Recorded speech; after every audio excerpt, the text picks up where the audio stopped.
Hey, what's up you guys, it's Dorothy and welcome back to my channel. In today's video we're going to go into chapter 23 of The Game by Lindsay Miller, so I hope that you guys are ready for this video.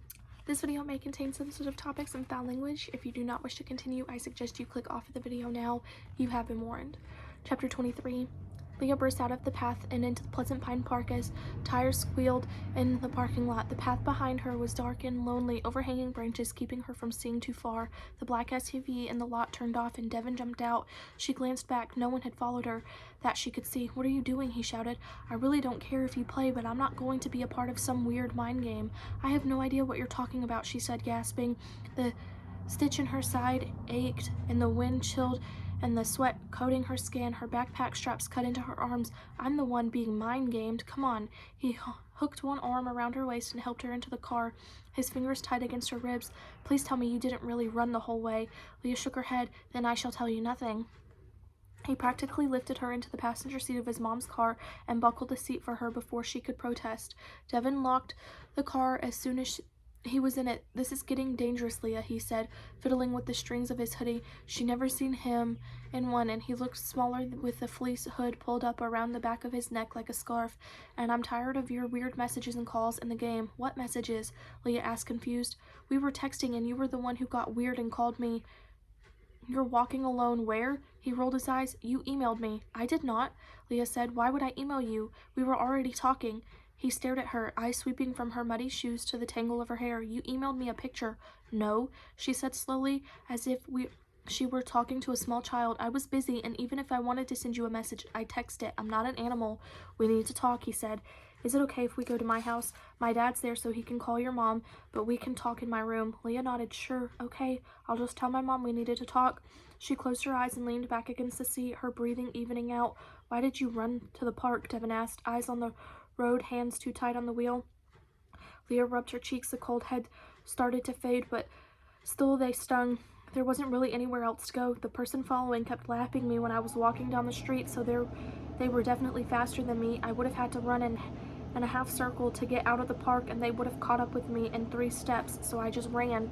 "To Pleasant Pines?" he asked. "To the only place at the other end of the path." She shuddered. "They should have stopped. I shot them. By the rules, they're out, and we needed to swap information, but they just kept following me." "I don't know. You were listening." "Yeah, but what if they were just approaching you to talk?" He glanced at her and turned onto his street and winced. "And then you ran?" "They said nothing. Stalked toward me and never took their hood off," she said. "If they were going to talk to me, there were less creepy ways to do it." "True." He parked his mom's car in the driveway and touched Leah's chin. His thumb ran down her cheek. "You're bleeding." "What?" She touched her cheek. A few specks of blood dotted her fingers. "It must have been a branch while I was running. The closest I got to the person was 10 feet. He sighed, shoulders slumping. "And you hit them at 10 feet? "Oh no," Leah said and grinned. "They were much farther away when I shot them. It was very impressive." "Of course it was." His hand tapped against her jaw, and then very quickly he leaned in and kissed her cheek. "Come on." Leah had never been inside Devin's house. She grabbed his hand as they went inside, her cold fingers lacing through his warm ones. He didn't shake her off, but his shoulders tensed. The house was warm and crowded. An old hutch next to the door was organized with baskets for keys and mail. He let her pass so that he could lock the door behind her. The short entry hall opened up into a big living area on the left and a wide, bright dining room on the right. Excuse me. Devin nudged her toward the dining room. The table was littered with half-finished puzzles and a game of Scrabble. There was no room to eat at it. "Who's winning?" Leah asked. Devin laughed. "My dad. My dad always wins." "No bonus points for sucking up," called his dad through the wide doorway connecting the dining room and kitchen. "Hello, Leah." Devin pulled his hand away from Leah. "Hi, Mr. Diaz," Leah said, waving slightly. "Do you need any help?" "No, but thank you," he said with a smile. He was a tall man with white streaks in his black hair near his ears, and he had the same warm brown eyes as Devin. The cutting board before him was full of chopped chorizo, peppers, and apples, and he set the knife aside before wiping his hands on the rag. His bushy eyebrows furrowed. "Are you all right?" Leah touched her cheek. "Yes, thanks. A tree branch disagreed with me walking near it." "We're going to talk for a little bit," Devin said. He turned and glanced at Leah. "Do you want anything to drink?" "No, I'm good." Leah looked around the butter yellow walls decorated with recipes and pictures, and she smiled at the sideways writing on the opposite door where they had tracked Devin's and his older sister Adriana's heights. "Thank you." His dad cleared his throat. "Feel free to sit in the living room." "I figured we could go to my room since you can sit in the living room," Devin's dad said. He swept one arm toward the door. Or you can stand in here and help me with dinner.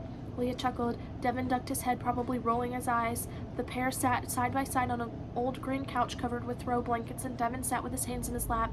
Leah caught his dad peeking at them from around the corner. So she said, "You think I emailed you?" He brought his legs up onto the couch and turned to her. "You did email me. Pretending like you don't know about it isn't funny. I don't know a lot of things, and it isn't pretending." All the joy Leah felt at sitting in his house and seeing him so relaxed, so unlike he never was around other people, faded. That's not possible. Her journal and now this, her memory might have been spotty from grief, but she hadn't emailed Devin. "Who even emails?" she asked when Devin only stared at her. "I haven't emailed you. I'm not a teacher. Tons of terrible stuff has happened, and you're basically staring more terrifying stuff in the face," he said, pulling out his phone and scrolling through an impossibly long thread of emails. "And then you sent me this." "I definitely didn't send you anything." But she took his phone out anyway and opened the file. There was no subject or body to the email, only a picture, and I don't see why it would. It was a picture of a figure back to the camera in the park. It was a far better look than Leah had gotten in person. They weren't as tall as Leah had thought. Their hair was bunched up under their hood, and the water gun in their hand was delicate shade of blush pink. Behind them was one of the cement lunch tables. "They were following me," Leah said, "but this isn't who I shot. I was never behind them." The person near the pool had been taller.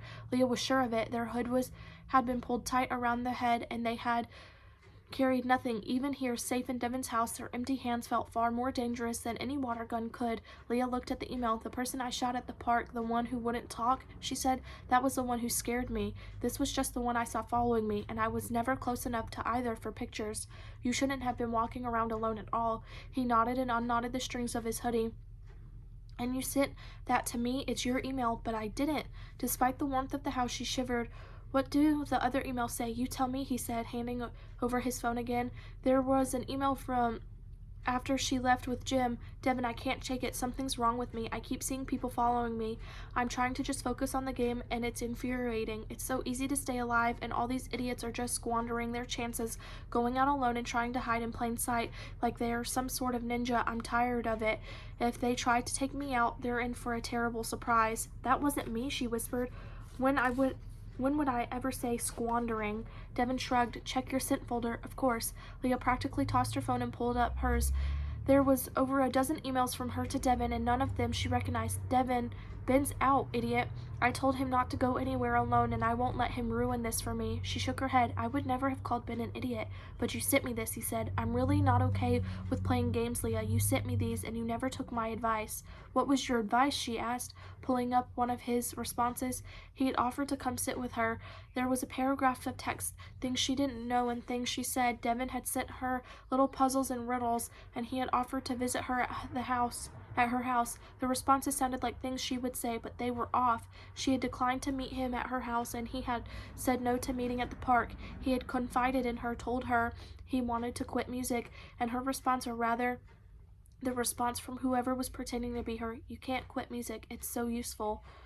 Leah stared at him for a moment and sat her phone down. "Is that really what you think I would say?" she asked, then sighed. "Do you really want to quit music?" He glared at her, brows a squiggly line above his eyes. "Is that really important right now?" "It's context," she said. "Do you?" "Yes." He swallowed, eyes darting toward the kitchen, and nodded. "I don't love it anymore. It used to make me happy, but now it feels like a chore." "Then you should quit," Leah said. She traced her fingers and leaned her forehead against his shoulder. "You should quit and find something that makes you happy. Just because it's useful doesn't mean you have to do it." "Leah," he sighed and touched her face, her shoulder, her leg, as if to check to make sure she was still there. "What is going on?" "I don't know." She sniffed and rubbed the small scratch on her cheek. "Maybe someone is trying to get me out of the game." "Ben is dead, Leah." He pulled back to look her in the eyes, and his other hand came up to her face. "No one would kill over the game or go through this much trouble over it." "Ben has been dead," Leah said. "Plenty of people were still playing, and I know for a fact I didn't send you these messages." "Are you sure?" Devin pulled away from her when she scowled. "Okay, sorry. It's just that it's your email." Leah reared back, discomfort prickling over her skin. "You don't believe me?" "The last few weeks have been very hard," he said. "It's easy to forget things. I don't forget having a whole conversation with you." Leah rose and stepped away from the couch. Her shoes scuffed against the old wooden floors of the house. The sound of his dad cooking stopped. "I didn't send those messages, and whoever you've been talking to wasn't me." The evening jingle of the news undercut Leah's bitter whisper, and Devin rubbed his eyes. "What's the simpler explanation?" he asked. that you sent me these messages and forgot, or that someone did what? Hacked your email and has been leading me on for a week and a half for no discernible reason? The simplest explanation was that she was a fool then. You don't know me at all, she whispered, not even a little bit, and it hurt. No one got Leah. Jim did the most, but that was one person. Leah's parents barely tolerated her love of games and deep ambivalence to school and sports, the only two things they did understand. Her teachers certainly didn't get her, and for years Leah had built up this ideal in her mind. Devin Diaz, so smart and observant, he had to understand. He couldn't tell her apart from someone's crappy idea of a joke. Devin put his phone away and shook his head. He looked up at her. Hey guys, his dad called from the kitchen. Come in here for a moment. Leah wasn't sure she could take anything else happening today, but Devin tugged her gently into the kitchen with one hand holding her sleeve. He didn't even touch her to do it. She checked her sent messages for other messages she hadn't been a part of and found one not to Devin but to the council. The council, will Abby's death affect my standing if I continue playing? Sincerely, Leah Prince. The council had never responded. It was such a bitter message to send. Leah never would have. Leah, I already talked to your mom. She's coming to get you, Devin's dad said. His laptop was balanced on top of a 12-pack and a muted news story played out behind him. Cassidy Clark died this afternoon. Leah grabbed a hold of the kitchen counter. She felt like she might pass out. What? One of Devin's hands twitched toward her, but he wrapped his arms around himself instead. Our Cassidy? His dad nodded, laid one hand on his shoulder. Yeah, Leah, I know you're probably not okay, but your mom will be here in a few minutes to get you. When did it happen? Leah asked. A few hours ago, I think. He nodded. Unfortunately, the news got there first, so if anyone sends either of you anything, it's probably better not to look at it. Leah turned her phone off. Where was she? Devin asked, staring at Leah. She had seen too many crime shows to ignore his tone. She had been in the park 20 minutes ago. He was thinking that maybe she had something to do with it. Pine Valley, his dad sighed. So definitely no more walking alone or sudden drives to get friends. Devin's face fell and he opened his mouth, but the doorbell was ringing and the rushing sound was filling Leah's ears. Everything around her was fading out until all she could think about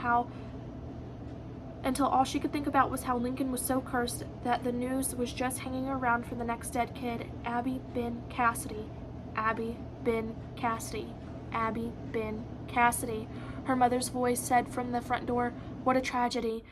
That stalker at the park had been part of the game, and now Cassidy was dead. She shuddered. Devin grabbed her hand before she could follow his dad to the door. I was just worried, he whispered. That could have been you instead of Cassidy. I wasn't saying you had anything to do with it, but it felt like someone was. It felt like a lot of things had been leading to this, and Leah had only just been told she was losing a game she hadn't been told she was playing. There was too much that didn't make sense for it to just be that. She couldn't remember things. She knew who she was and what she was doing. She did. Leah walked slowly to the car. There was an odd pinch to her mom's face that kept her from looking at Leah. Once they were both buckled in on the road, Leah screenshot all the messages, her photo folders without the photo sent to Devin, and the history of devices that had been using her email account. We need to stop by the police station before we go home, her mom said, to talk about Abby and Ben again now that Cassidy. Leah nodded, texted Devin her device history and said, yeah, I figured, an iPhone in Lincoln, Arkansas, with an IP that definitely wasn't hers. Just answer their questions, her mom said. It'll be okay. Leah only nodded again. There wasn't much she could say. There wasn't much she could think. She sent a single message to the council before she could rethink it. Why didn't you respond to that email? And either the council had a blanket policy not to respond to non-standard questions, or a text from a restricted number popped up on her phone. Why would we respond to someone not in the game? That is the end of chapter 23. I will see you guys in the next video. Bye.